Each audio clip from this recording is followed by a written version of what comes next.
Direito e saúde pública. A dose certa para sua atualização a qualquer tempo e em qualquer lugar.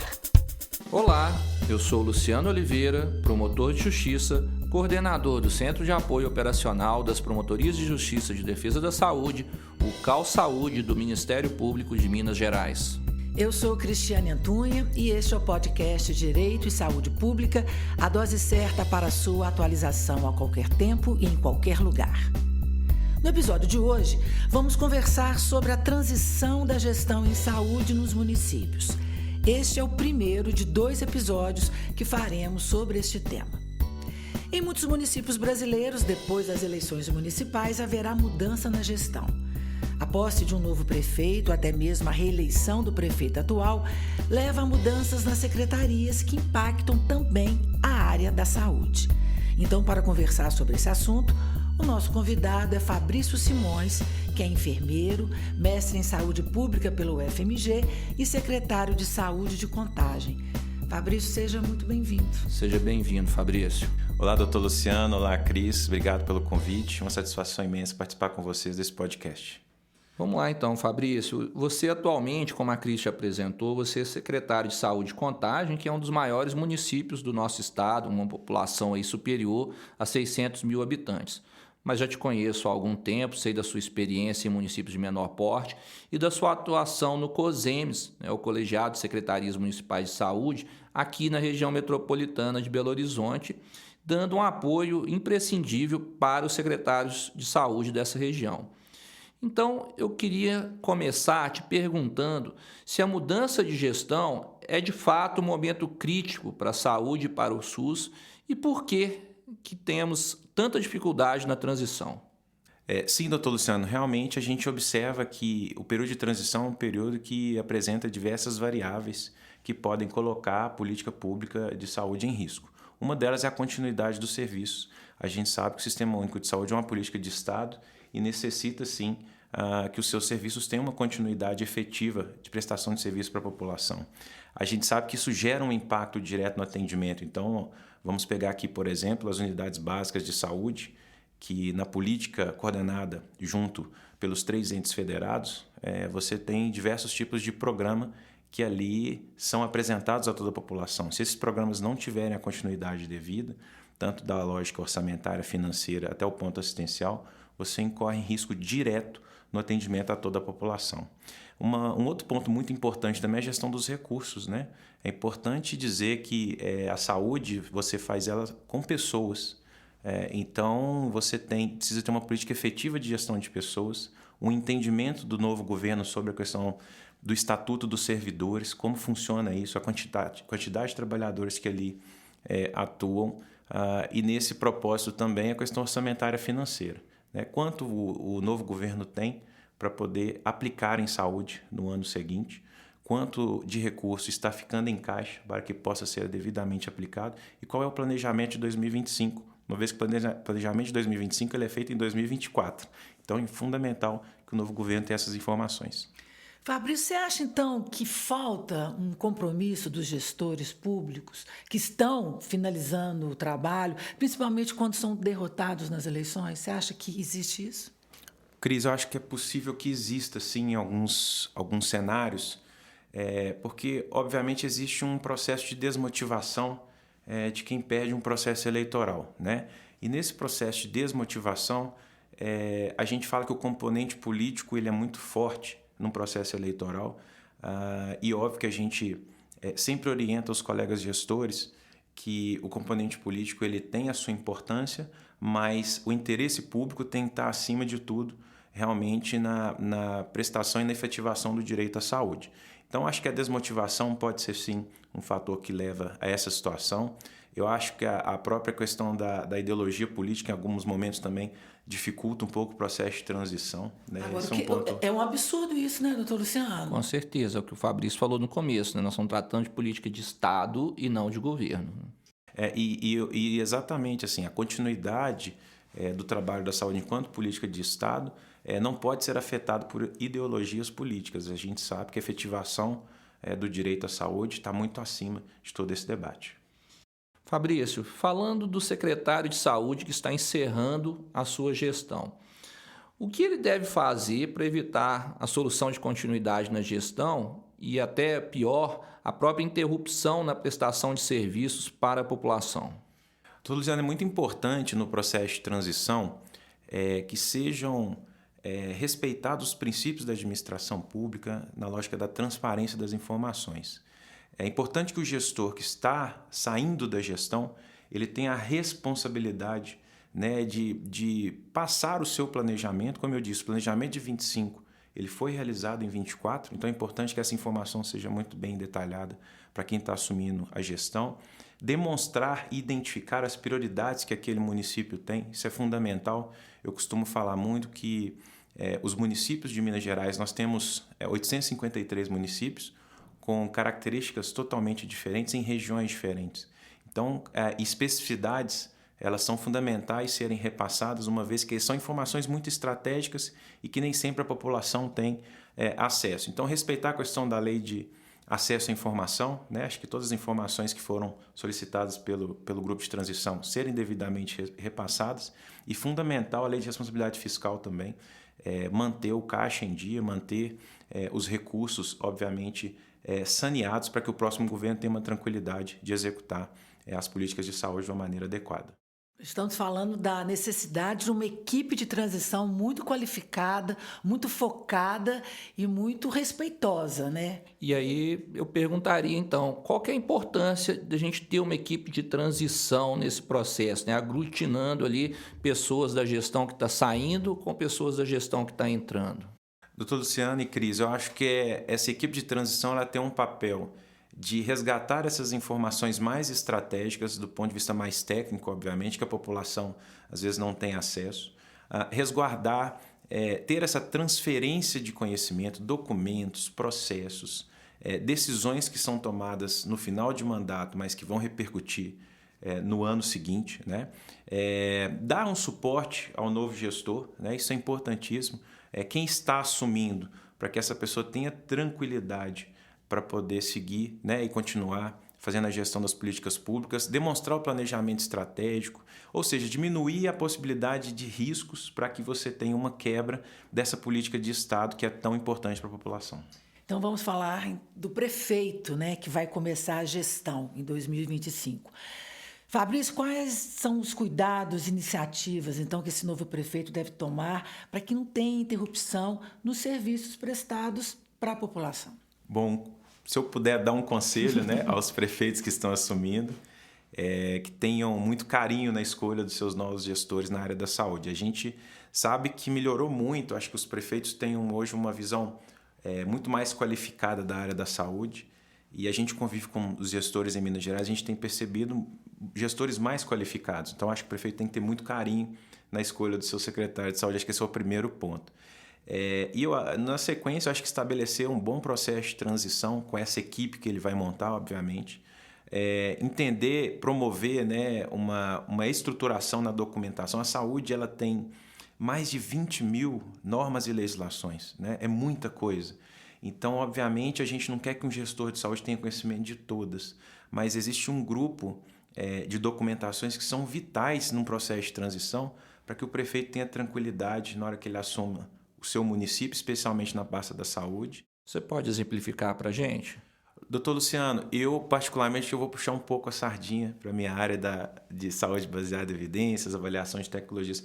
Eu acho que é fundamental, óbvio. A Lei 8080, né, é uma legislação que ela é o processo mãe.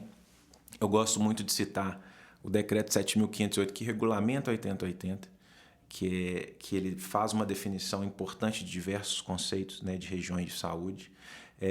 Cito aqui a 12401, onde a gente trata da Conitec. Eu falo que as tecnologias em saúde elas ditam muito o caminho da gestão em saúde. Então, o que eu quero dizer com isso? A população ela quer ter acesso a uma ressonância magnética, ela quer ter acesso a um medicamento, ela quer ter acesso a um serviço do SAMU, ela quer ter acesso a um grupo dentro da unidade básica de saúde. Isso são tecnologias na área da saúde, né? E os municípios precisam ter esse entendimento, porque isso impacta diretamente na lógica orçamentária financeira. Então, o que eu entrego para a minha população? É o princípio da integralidade. qual é o portfólio que eu tenho, o que é saúde, o que eu delimito enquanto saúde, o que eu ofereço à minha população. Essas legislações são fundamentais para que o gestor tenha o conhecimento adequado. Cito aqui, por fim, a Lei Complementar 141, né, que ela é fundamental na questão do gasto público, o que define o que é gasto em saúde e o que não é. Isso é importantíssimo porque existem tensionamentos, por exemplo, naquelas discussões em políticas que você não tem uma cobertura total dos 3 entes. Política de entrega de fralda é saúde ou não é? Política de dieta é saúde ou não é? E do ponto de vista dos documentos da gestão local, por exemplo, a peça orçamentária, a questão das contas bancárias, os sistemas de informação que devem ser alimentados. O que você vê que é importante a gestão que está entrando solicitar da gestão que está saindo? Começando pela questão orçamentária, sem dúvida, a peça orçamentária ela é fundamental para o gestor ter uma noção da organização financeira dele. Eu digo que o gestor, dentro do processo, é o único que não pode deixar de pensar em dinheiro. Ele tem que pensar, senão ele não consegue executar a política pública. Nesse sentido, tendo a compreensão do que ele tem para executar e quais são as necessidades e demandas que ele tem no ano seguinte, ver as necessidades do ponto de vista assistencial.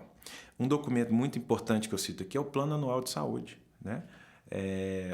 Os relatórios de gestão anteriores, o próprio relatório de gestão que vai ser confeccionado pelo Conselho de Saúde ao fim do ano, são documentos fundamentais. Ele tem que saber o que o município, ao pactuar com a sociedade, ele conseguiu cumprir ou não. Ou seja, qual é o planejamento que foi feito nos 4 anos anteriores, que ele conseguiu adequar ou não e que ele ainda tem que resolver. Porque no ano seguinte, e aí alertar, né, doutor Luciano, quem está assumindo, 2025 é ano de Conferência Municipal de Saúde, onde vão ser pactuadas novas metas e diretrizes, né? Então, é importante os gestores se atentar para isso também.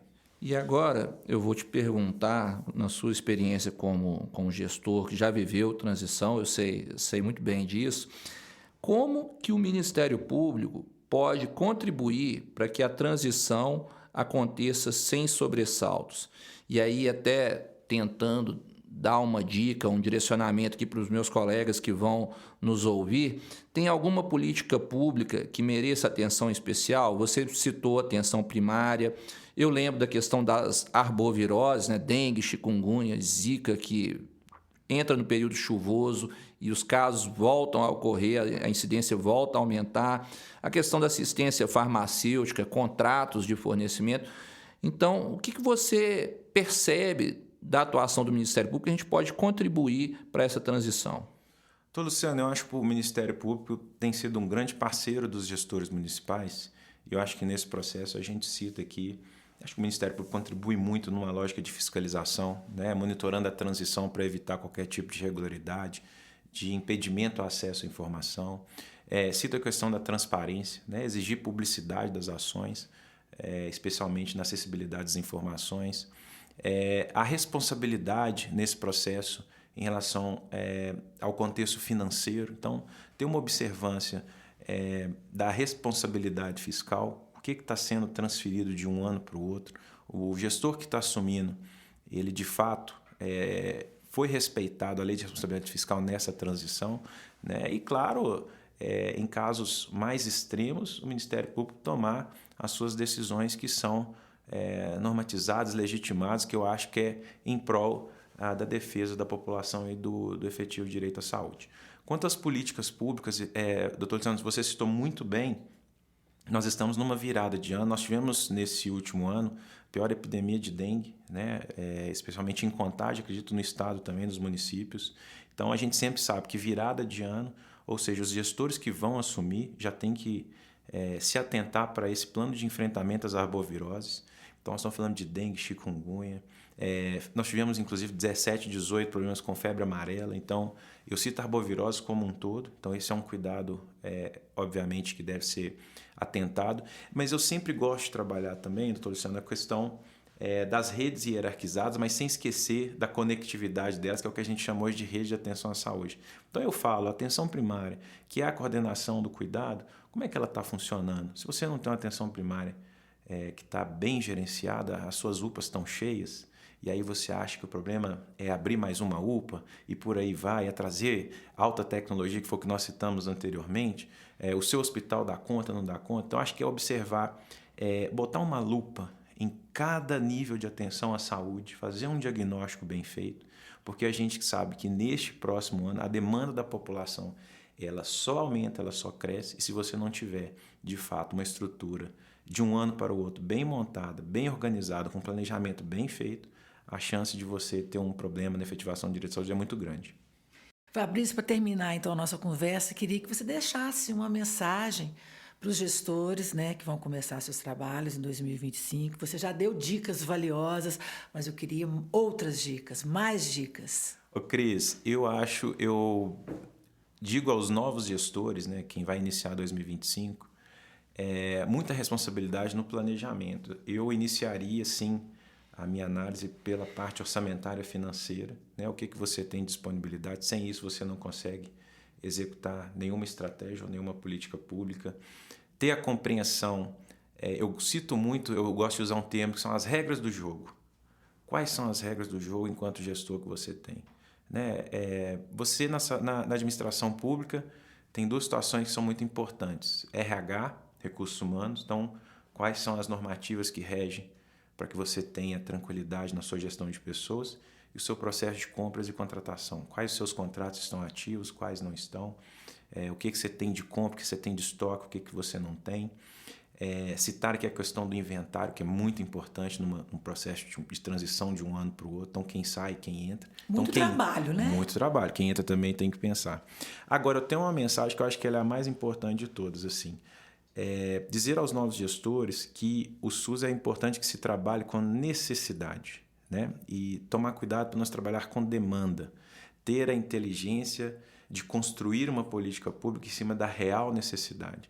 A sua UPA está lotada não quer dizer que você tem que abrir mais uma UPA. Isso é demanda. Pode ser que o problema esteja num outro ponto da sua rede de atenção, na atenção primária, numa falta de gestão dentro da própria unidade de pronto atendimento.